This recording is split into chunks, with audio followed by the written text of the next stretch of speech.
Hello friends, welcome back to my YouTube channel. आज का short note वसा से है। फैट। जो भारतीय होते हैं वो अपने भोजन में 10 से 30% तक ऊर्जा वसा से प्राप्त करते हैं। फैट से वसा ऊर्जा का सांद्र स्रोत होता है। जो फैट होता है उससे सबसे ज़्यादा ऊर्जा प्राप्त होती है, 9.2 किलो कैलोरी पर ग्राम।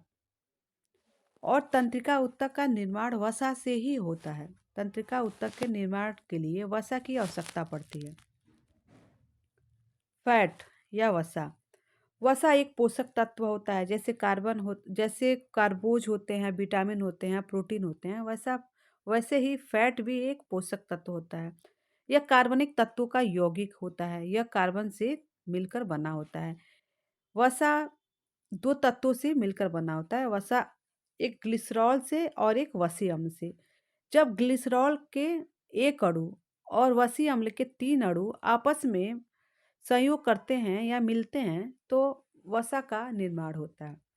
जो ग्लिसरॉल होता है वह CHO से मिलकर बना होता है। और जो वसी अम्ल होते हैं इसमें वसी अम्लों के में कार्बन की 4 से 12 श्रृंखला होती है, या 4 से 12 बॉन्ड होते हैं। बॉन्ड से जुड़े होते हैं वसी अम्ल। वसाएं जल में अघुलनशील होती हैं। जल में यह घुलती नहीं है। वसाएं फैट वसाएं सिर्फ ईथर, पेट्रोलियम, क्लोरोफॉर्म में ही घुलती हैं। और वसा से हमें सबसे अधिक ऊर्जा प्राप्त होती है, 9.1 समथिंग के बराबर, और 9.2 भी बोल सकते हैं, और 9.1 भी। ज़्यादातर रेशियो 9.1 ही आता है एग्जाम में। जो भारतीय होते हैं में अपने भोजन में ऊर्जा के रूप में 10 से 30% फैट से ही ऊर्जा लेते हैं। जो संतृप्त वसाएं होती हैं वह 20 डिग्री सेंटीग्रेड पर जमी रहती हैं। और जो असंतृप्त वसाएं होती हैं वह 20 डिग्री सेंटीग्रेड डिग्री पर जमती नहीं हैं। वह 20 डिग्री सेंटीग्रेड पर पिघली रहती हैं। यह अच्छी होती हैं। यह हमारे स्वास्थ्य के लिए अच्छी होती हैं असंतृप्त वसाएं। और जो संतृप्त वसाएं हैं वह अच्छी नहीं होती हैं, क्योंकि हमारे शरीर में जाकर जम जाती हैं, स्टोर हो जाती हैं, और 20 डिग्री सेंटीग्रेड पर भी जमी रहती हैं ये वसा। लिपिड्स। वसा को लिपिड्स भी कहते हैं, और लिपिड्स का रासायनिक नाम ट्राइग्लिसराइड होता है। वसा की या लिपिड्स की सबसे छोटी इकाई ग्लिसरॉल प्लस वसी अम्ल होता है। जो वसा होता है वह ग्लिसरॉल और वसी अम्ल से मिलकर बना होता है, इसलिए इसकी सबसे सबसे छोटी इकाई ग्लिसरॉल और वसी अम्ल होता है। वसा की या लिपिड्स की सबसे छोटी इकाई ग्लिसरॉल और वसी अम्ल होता है, क्योंकि वसा इन्हीं दोनों से मिलकर बनी होती है। जैसे कार्बोहाइड्रेट का सबसे छोटी इकाई कार्बोहाइड्रेट की ग्लूकोज होता है, और प्रोटीन का न्यूक्लिक अम्ल होता है अमीनो एसिड, वैसे ही लिपिड्स की सबसे छोटी इकाई ग्लिसरॉल और वसी अम्ल होता है। ग्लिसरॉल जो होता है एक प्रकार का अल्कोहल होता है। इसमें कार्बन के एक अणु होते हैं। वसी अम्ल। वसी अम्ल दो प्रकार के होते हैं, संतृप्त वसी अम्ल और असंतृप्त वसी अम्ल। जो वसाएं होती हैं दो प्रकार की होती हैं, संतृप्त और असंतृप्त। संतृप्त वसाएं वह होती हैं जो 20 डिग्री सेंटीग्रेड ताप पर जमी रहें, और जो असंतृप्त वसाएं होती हैं 20 डिग्री सेंटीग्रेड ताप पर जमती नहीं है, पिघली रहती हैं, लिक्विड फॉर्म में रहती हैं। संतृप्त वसाओं के उदाहरण ब्यूटारिक अम्ल, जिसे ब्यूटेरिक अम्ल भी बोलते हैं, वह मक्खन में होता है, मक्खन जमा हुआ होता है। स्टीयरिक अम्ल, पॉमिटिक अम्ल और आर्किडिक अम्ल, ये तीनों वनस्पतियों में पाए जाते हैं। यह भी संतृप्त वसा के उदाहरण हैं। कैप्रिलिक अम्ल, यह मक्खन और वनस्पति दोनों में पाया जाता है, और वनस्पति में नारियल तेल में पाया जाता है। नारियल तेल जमता है जब ठंडी के दिनों में टेम्परेचर कम होता है, तो नारियल तेल जम जाता है, इसलिए यह संतृप्त वसाओं की श्रेणी में आता है। जो असंतृप्त वसाएं हैं इनके भी दो प्रकार हैं। मूफा और फूफा। जो मूफा होता है वह मोनो अनसैचुरेटेड फैटी एसिड होता है और फूफा पॉली अनसैचुरेटेड पॉली एसिड होता है। फूफा जो होता है वह बेस्ट होता है। सबसे ज़्यादा जो हमारे लिए फ़ायदेमंद होता है वह फूफा ही होता है, जो पॉली होता है, जिसमें कार्बन की ज़्यादा श्रृंखला होती है, जो कार्बन के ज़्यादा अणुओं से मिलकर बना होता है। असंतृप्त वसाएँ जो होती हैं दोनों हमारे लिए लाभदायक होती हैं, लेकिन सबसे ज़्यादा लाभदायक फूफा होता है, जो पॉली अनसैचुरेटेड फैटी एसिड होता है। इसमें जैतून का तेल आता है और सूरजमुखी का तेल, ये सब आते हैं।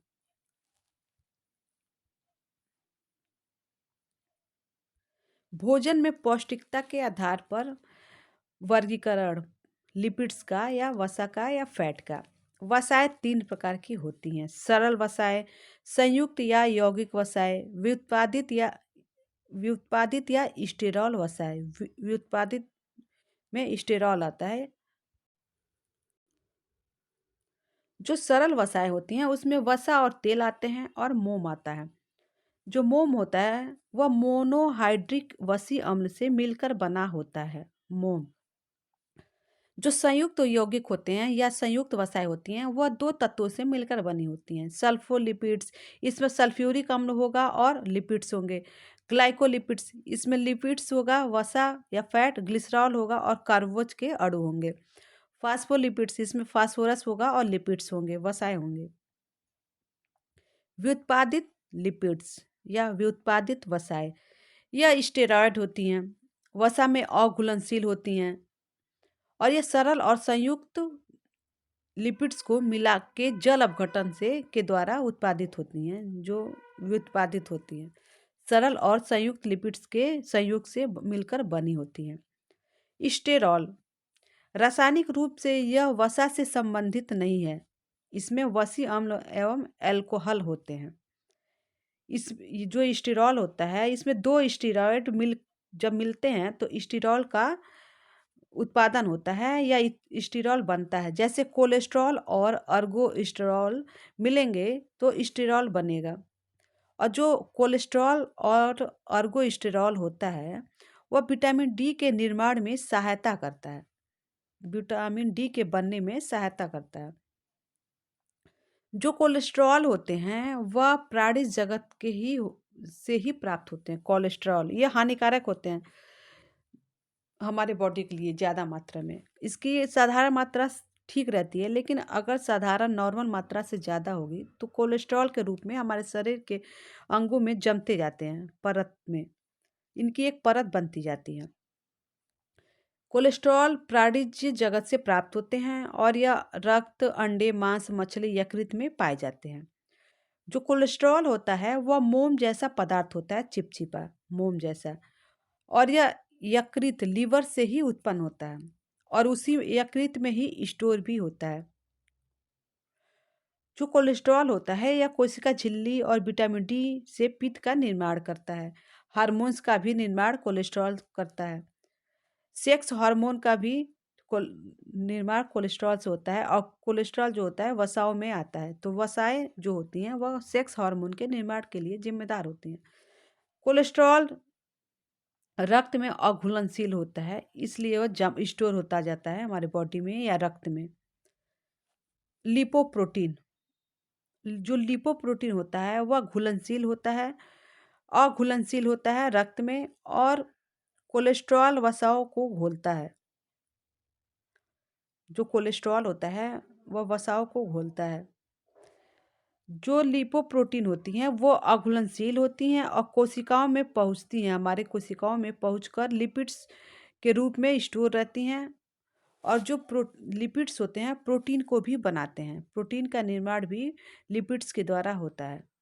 जैसे प्रोटीन और लिपिड्स मिलकर लिपोप्रोटीन बनाएंगे तो लिपोप्रोटीन बनेगा। जब प्रोटीन और फैट लिपिड आपस में जोड़ेंगे तो लिपोप्रोटीन बनाती हैं और जो लिप इनसे जो मिलकर तैयार होगा उसको लिपोप्रोटीन बोलेंगे और वो कोलेस्ट्रॉल की श्रेणी में आएगा। लिपोप्रोटीन जो वसा रक्त में अघुलनशील होता है। कोलेस्ट्रॉल के प्रकार, जो कोलेस्ट्रॉल होते हैं वो 4 प्रकार के होते हैं, लेकिन टीजीटी पीजीटी सिलेबस के अनुसार कोलेस्ट्रॉल को 2 प्रकार में बताया गया है। टीजीटी और पीजीटी के सिलेबस में कोलेस्ट्रॉल सिर्फ 2 ही बताया गया है, एलडीएल, एचडीएल। और बाकी हायर के लिए, हायर जैसे नेट हुआ, एलटी हुआ, इन सब के लिए कोलेस्ट्रॉल 4 प्रकार का होता है। मतलब इनके सिलेबस में कोलेस्ट्रॉल 4 प्रकार का बताया गया है। टीजीटी पीजीटी के लिए एलडीएल और एचडीएल ही होता है, जिसको लो डेंसिटी लिपोप्रोटीन और हाई डेंसिटी लिपोप्रोटीन में विभाजित किया गया है। जो एलडीएल होता है वह बैड कोलेस्ट्रॉल होता है, वह हमारे लिए अच्छा नहीं होता है। और जो एचडीएल होता है वह गुड कोलेस्ट्रॉल होता है, यह हमारे लिए अच्छा होता है। इसलिए हमें एलडीएल का ज़्यादा प्रयोग करना चाहिए अपने भोजन में। और जो वीएलडीएल होता है यह वेरी लो डेंसिटी लिपोप्रोटीन होता है। ये बहुत लो वाला लिपोप्रोटीन होता है, फैट होता है, वेरी लो डेंसिटी लिपोप्रोटीन। और जो ट्राइग्लिसराइड होते हैं यह शरीर व मांसपेशियों में ऊर्जा देने का कार्य करते हैं, एवं शरीर में ट्राइग्लिसराइड की मात्रा 120 से 160 ml प्रति 100 ml रक्त में होनी चाहिए। यही कोलेस्ट्रॉल की यही मात्रा बेस्ट होती है। इससे ज़्यादा कोलेस्ट्रॉल होने पे हमारे बॉडी के लिए नुकसानदायक होता है। तो अगर आप टीजीटी पीजीटी की तैयारी कर रहे हैं तो आपके सिलेबस के अकॉर्डिंग एलडीएल और वीएलडीएल ही होगा। इसी इतने ही टॉपिक से एग्जाम पूछेगा, एलडीएल और वीएलडीएल। बाकी अगर आप नेट एलटी की प्रिपरेशन कर रहे हैं तो उसके लिए आपको वीएलडीएल और ट्राइग्लिसराइड ये भी एक्स्ट्रा पढ़ने होंगे। टीजीटी पीजीटी के अनुसार कोलेस्ट्रॉल के 2 प्रकार हैं, एलडीएल और एचडीएल। और नेट और एलटी के लिए कोलेस्ट्रॉल के 4 प्रकार हैं, एचडीएल, एलडीएल, वीएलडीएल और ट्राइग्लिसराइड। इसका नेक्स्ट टॉपिक कल के वीडियो में पढ़ेंगे। वीडियो को शेयर, कमेंट्स और लाइक ज़रूर कीजिए। Thank you.